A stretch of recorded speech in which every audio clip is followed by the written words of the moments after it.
So this is the sixth talk in a series of 7 talks on the Buddha families, the 5 wisdom energies.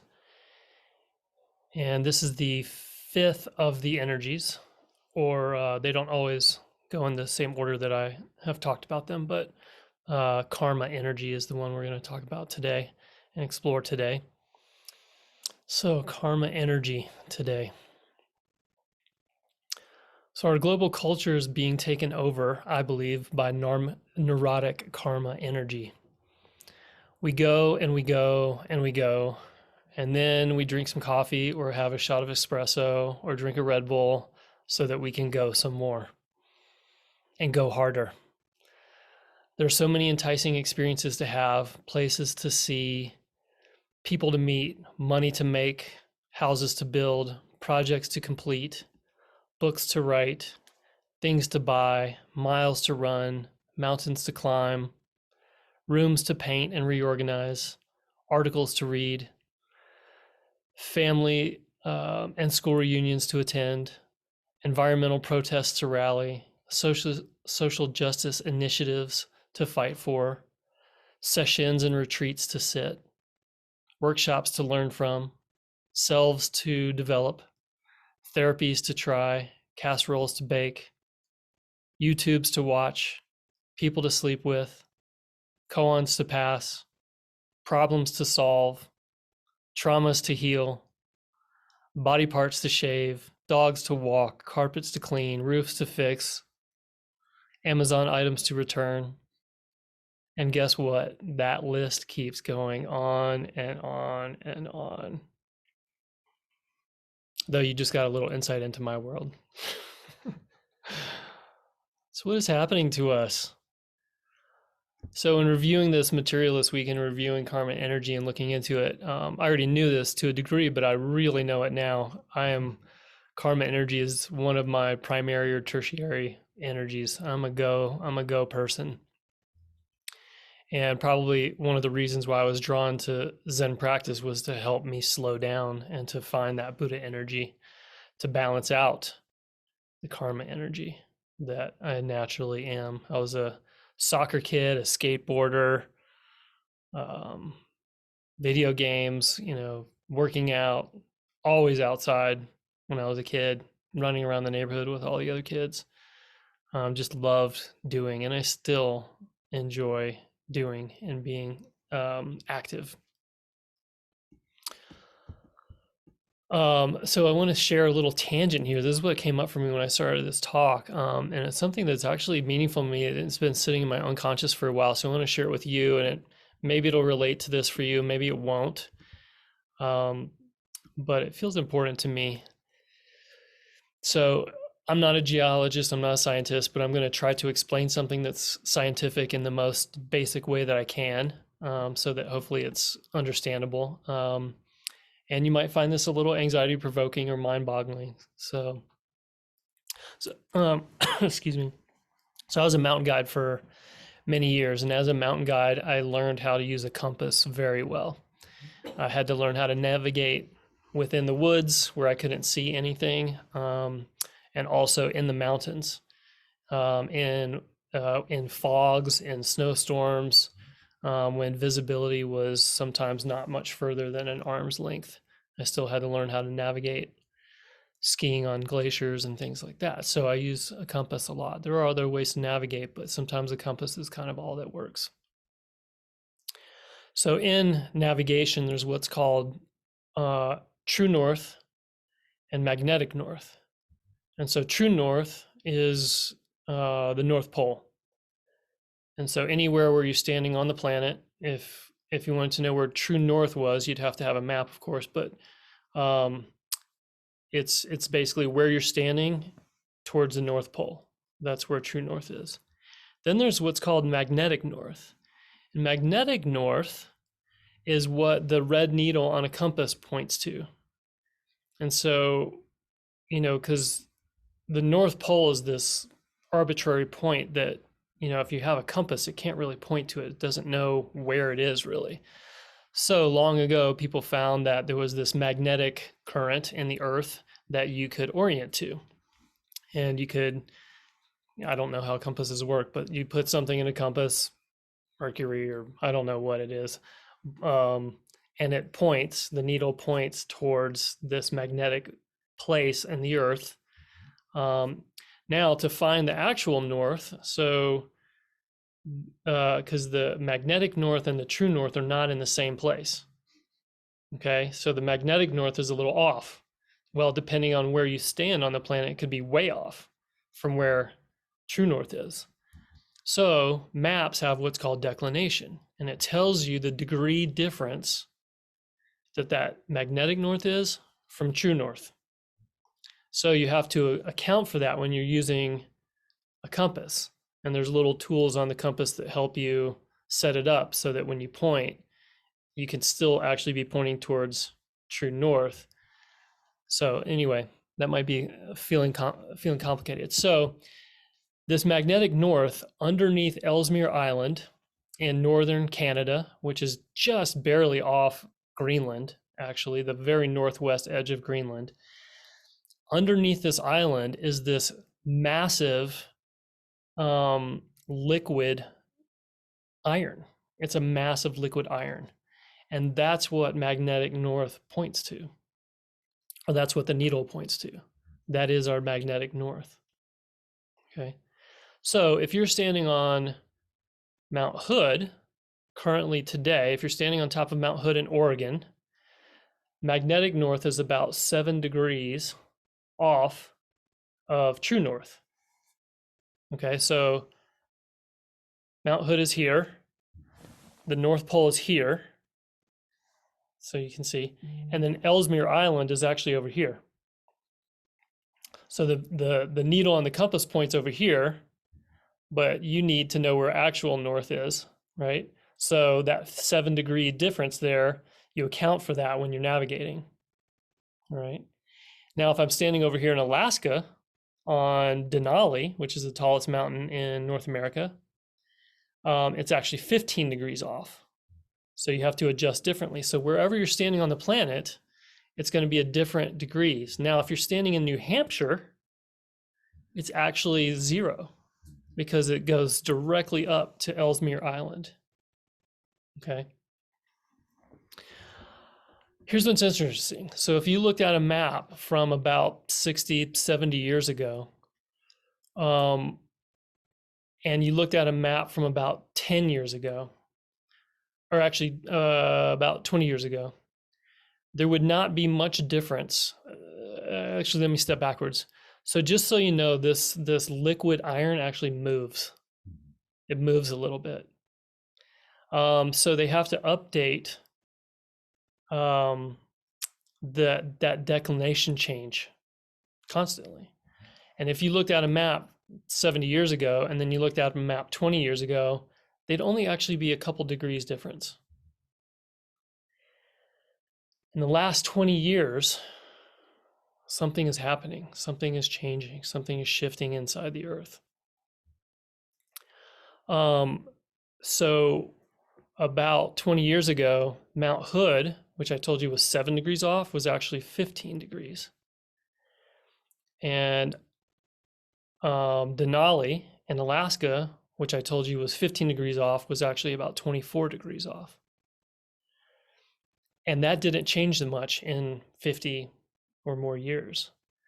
But even just in the last 7 years, it has changed. That declination has changed about 1 degree per year. So you understand what that means? So underneath the earth, this massive liquid iron is moving faster and faster and faster. It has tripled its speed in the last 20 years. Tripled.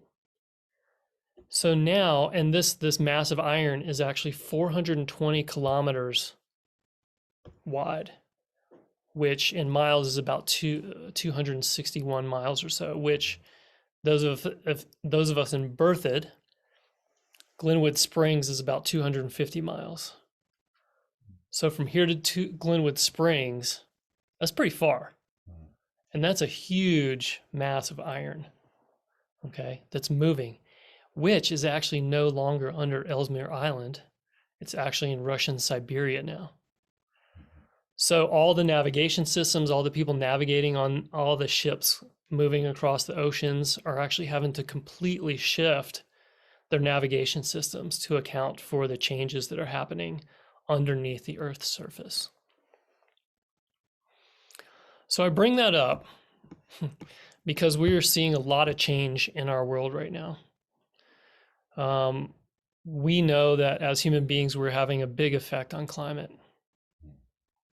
And it's our energy, it's our karma energy, our neurotic karma. You could say that it's our neurotic karma energy that's having this effect. I love traveling. I love getting outside. I want to go outside and get in the mountains today. I'm going down to Denver with my partner tonight for a date. Once I turned 16 and I realized that I could drive, oh my gosh, it opened up a whole new world to me. And I became very mobile because before that it was bikes and skateboards. That's what I had access to get me places. Yeah, so we're moving around. People are flying all over the place, dumping all kinds of carbon emissions into the atmosphere. But maybe there's something bigger going on. Maybe there's something bigger at play than even what the effect is that we're having. Now, is our effect, is what we're doing here on the surface creating that shift that's happening under the crust? Or is what's happening under the crust having a shift on what's happening on the surface? Now, in our Zen training, we know that we are not separate from anything else. And when our thinking brain stops for even a moment, we're left with this embodied realization of this non-dual reality. And we realize that separation is one big delusion. We also begin to see karma, not the karma energy, but the normal idea of the way we see karma, as this cascading unfolding of moment-to-moment experience. We see it more clearly when we have this realization of non-duality. So every action has a reaction, every cause has an effect. And mysteries are only mysteries because our human brains are limited in their abilities to perceive all of the phenomena that are happening at any one given time in a moment. Cause and effect are actually linear. Not linear in a line, but linear in that this cause has this effect. Or this cause has these effects, right? And then those causes have these effects. So to some degree, the future is foreseeable, but not to us, because we just have our brains are quite limited. We can't perceive all of the information that's happening right now. So there's all these factors at play, right? Beyond our understanding, beyond what we know.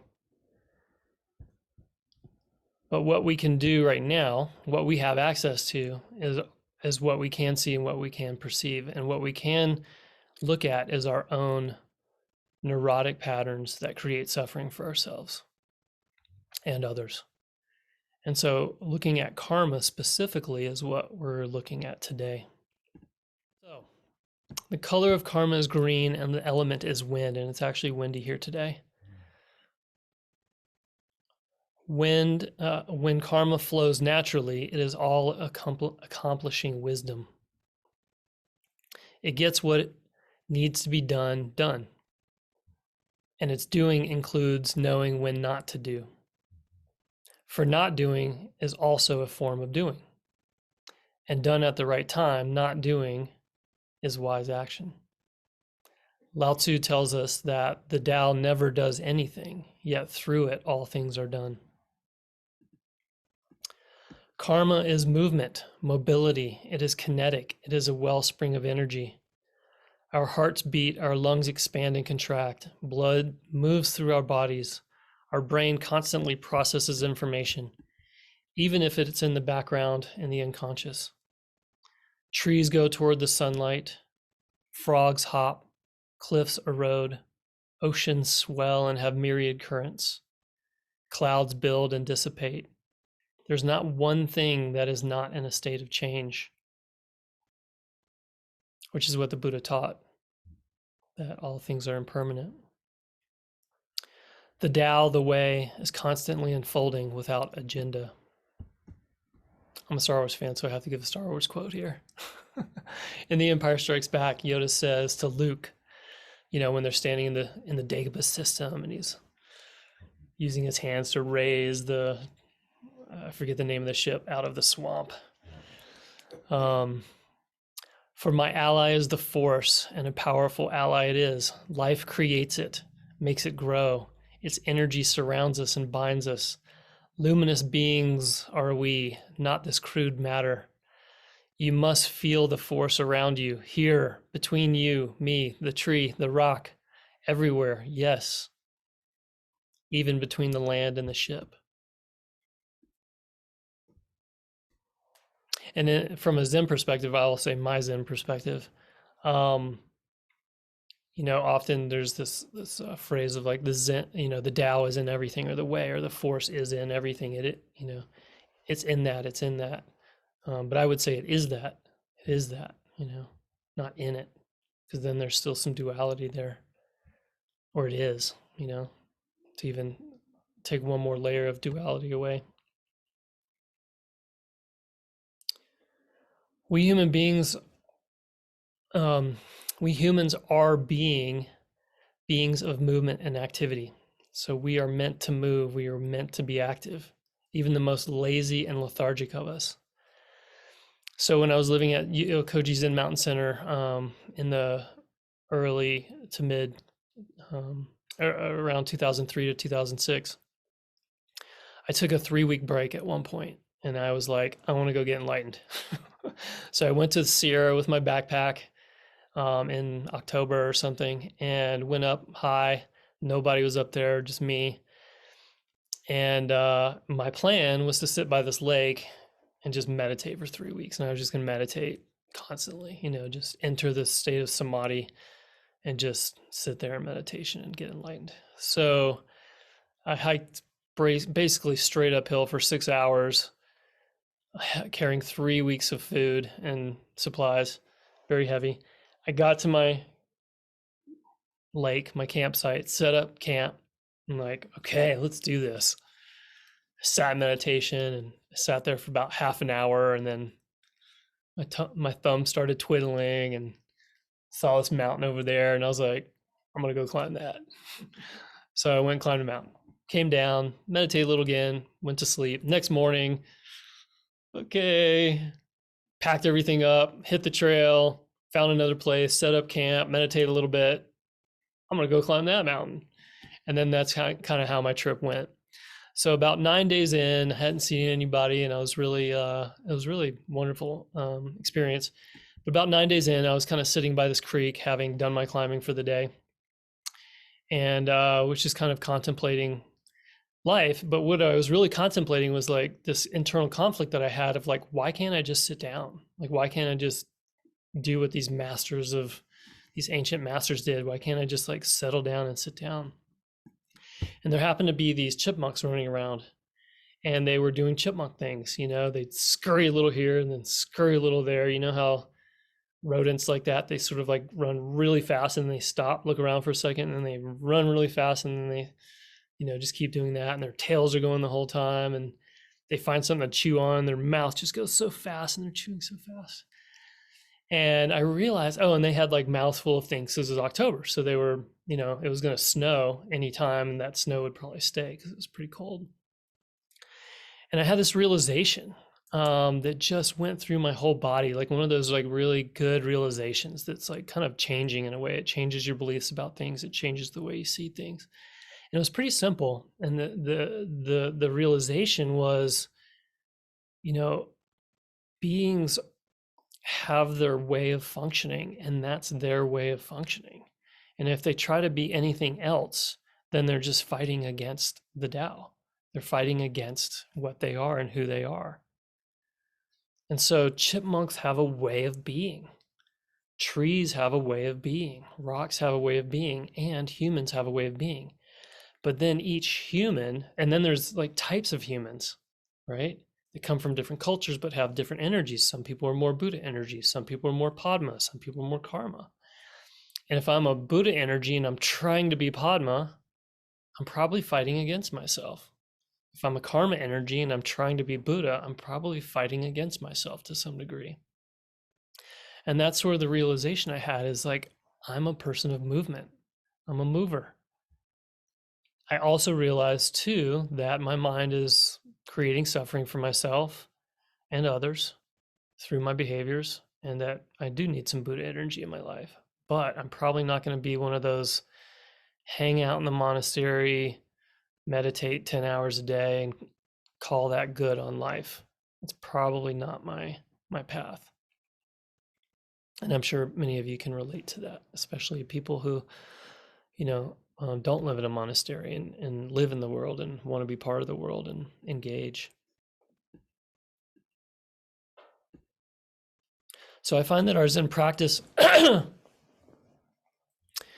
is largely to unlearn the ways that we have learned to fight against ourselves and our natural functioning, and to let go and swim congruently with the river of true usness, of me-ness.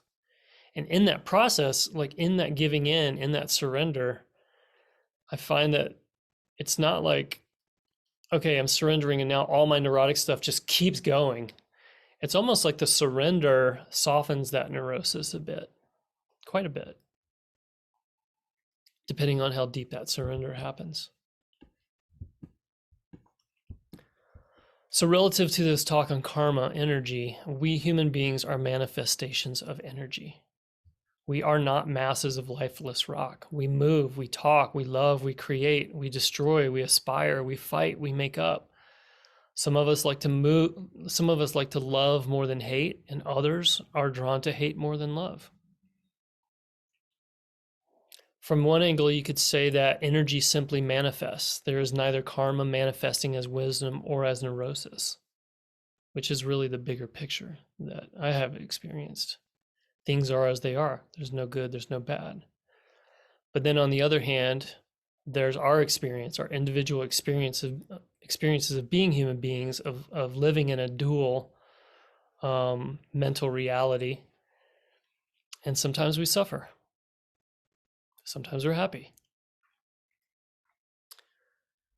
And this also appears to be our natural functioning as human beings. And so it's not like, it's almost like instead of trying to get rid of suffering, it's just accepting the suffering actually is what makes giving in, and surrendering to the suffering is actually what gives the suffering a chance to go away. So as human beings, we seek ways to suffer less and be happy more. We seek progression and evolution. It is our genetic coding. Just like a dog knows to lift its leg, or a bird knows to flap their wings without anybody telling them, we humans do these things. It might not be the most healthy direction that our energy manifests for ourselves and for others, but it's what we do. We seek advancement and we seek to make headway in whatever it is that we're drawn to do that in. This energy,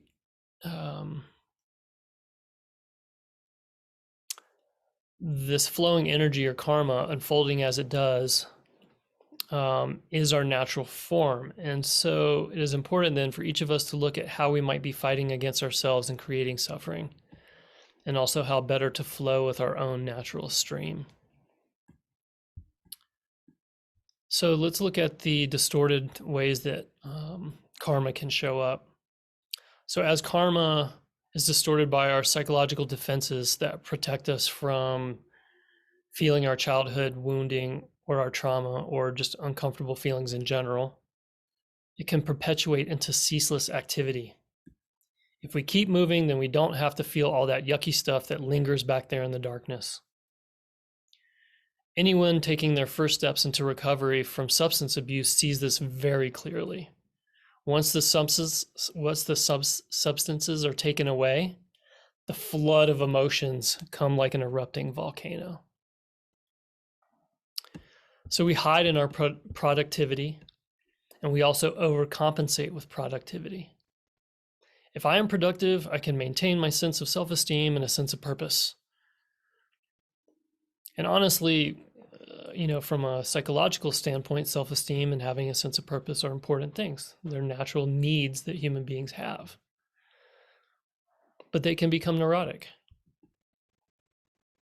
If we don't look at the underlying source of what purposelessness is, we don't get to the bottom of that, of who am I, why am I here, then we can just get stuck in this pattern of seeking purpose and self-esteem without really knowing why or what is really there underneath it all. So until we've answered these questions for ourselves of who we are and why we are and what we're supposed to be doing, there can be this unsettled feeling down in the body, usually found in the belly, the solar plexus, or the heart.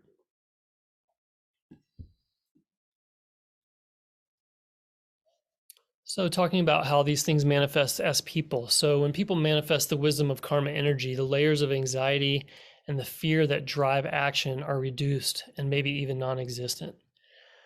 Their action comes from joy, from a feeling of connection to others, from non-thinking and simply doing what needs to be done, and what comes from an aligned desire of body, mind, and emotions, and what is even beyond body, mind, and emotions. The internal conflict of mind versus body, or desire versus discipline, does not exist when karma is manifesting naturally. It just flows unhindered.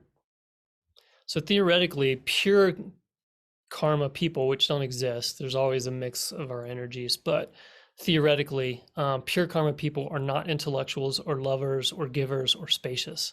They do. They revel in doing, completing, accomplishing.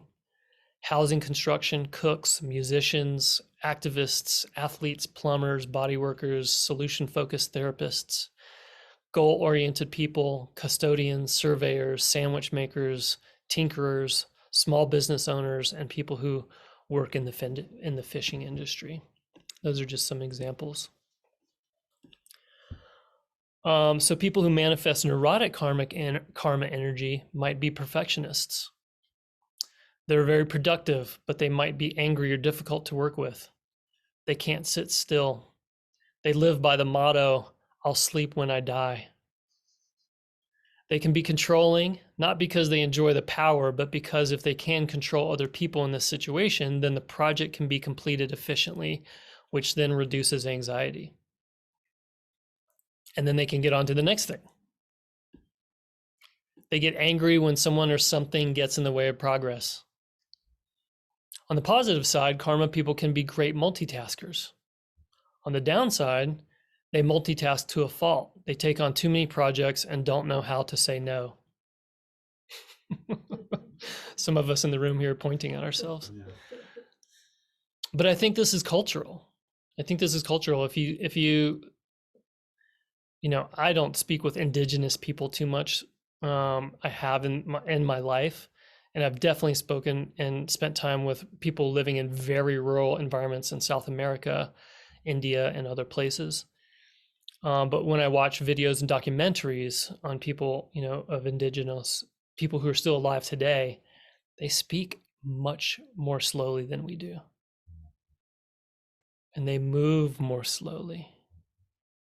There's so much less agenda. And so much more being.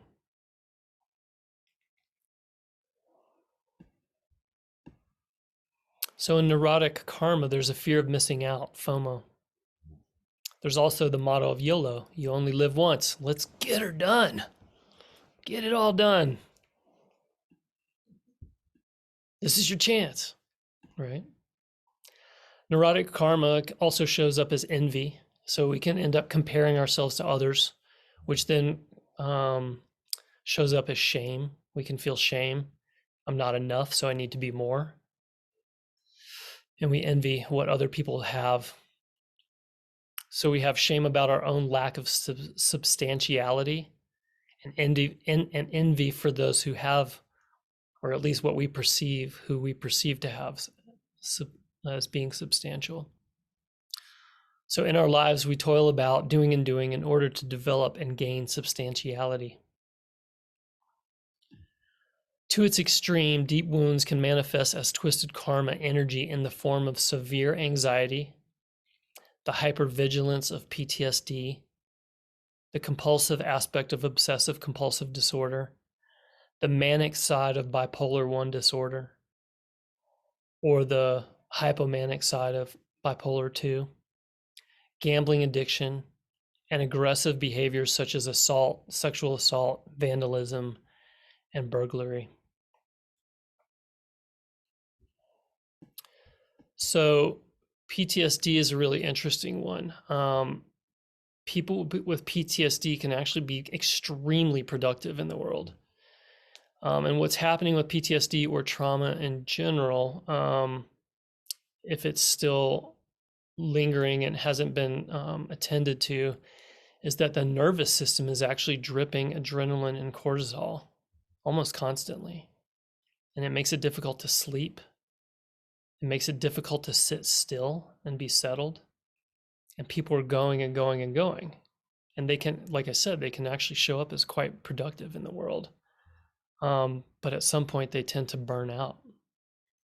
And something happens and they hit the end of the, their adrenal glands wear out, basically.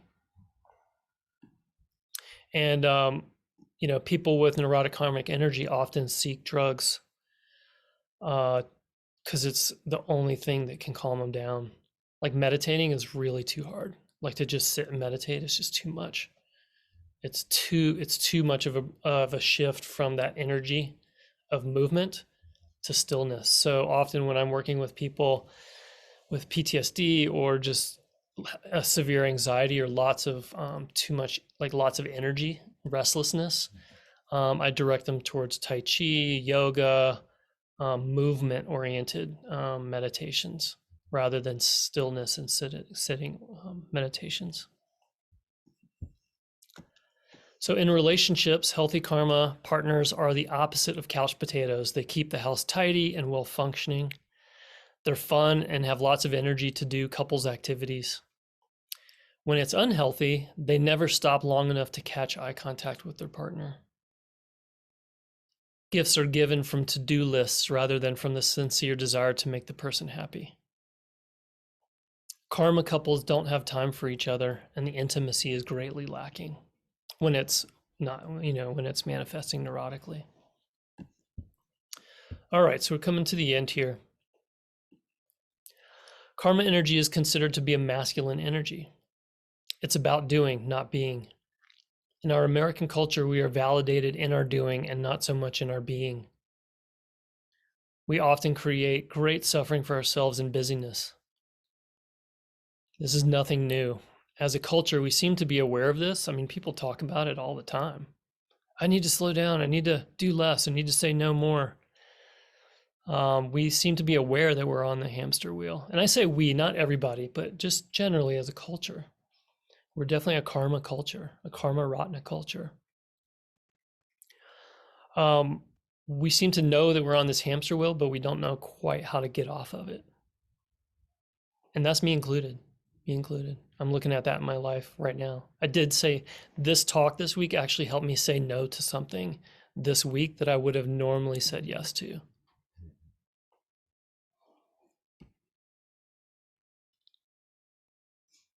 Now, with all of that said, maybe we're not meant to slow down. This iron is moving underneath the Earth's crust. I don't know why.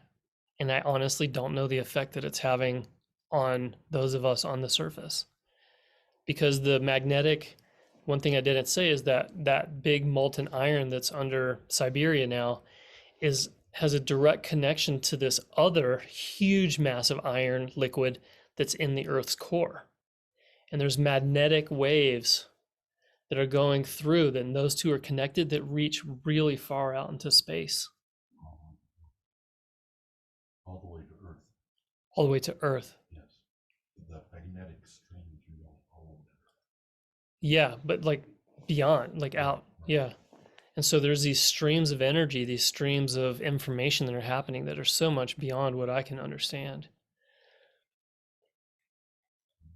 So maybe we're fighting ourselves and trying to make ourselves stop doing things or slow down. You know, maybe this is the human tragedy, the human destiny. I don't know. I don't know. But I know that it makes me suffer, and I don't want to. You know, I want to stop that. I don't want to fully just give up to that. But there's this interesting line in the Jing Ming, you know, the trust and heart mind, that says, "Seek movement, and there's no movement. Seek rest, and no rest comes instead. When rest and no rest cease to be, then even oneness disappears." And I've really contemplated that over time. And I was, you know, when I was up in the Sierra more than 15 years ago, that line was on my mind because we were chanting it at Yokoji. So compassion for ourselves begins with acceptance of ourselves and our ways, whether we like them or not trying to change something in a certain direction right away until that direction comes from a place inside of us that is very clear and not coming from our ego's attempts to create itself further. So sometimes we have an idea of how we need to change, but that can actually be ego showing up. And then there's this change that comes that's so much more clear, that comes from way down in our bodies, that's just this deep knowing. As usual, the encouragement for how to work with twisted karma energy is to lean into it, to feel it, to notice its habits, but to feel the energy in the body, to feel it, what it's doing. And to pause, you know, when we act in a certain way, we can reflect back and kind of like, okay, what was I feeling in that moment that made me move? And the more we do that, the more we can catch that before that move, that energy, that feeling turns into an action. So sitting practice, so important, so important. Sitting in the spacious Buddha energy calms the nervous system and broadens the perspective. It lets the system calm down, you know, like a snow globe. You know, karma energy is that snow globe shaking and just going, especially neurotic karma energy. And then we sit down on the cushion, all of that snow has a chance to settle. And of course, realization of one's true nature puts the entire psyche at ease. The thinking mind calms down and the perpetual internal conflict dissolves away. The heart opens and compassion and empathy for oneself and others blossoms. So I'll finish with that. Thank you all for listening today, and I hope you have a wonderful week.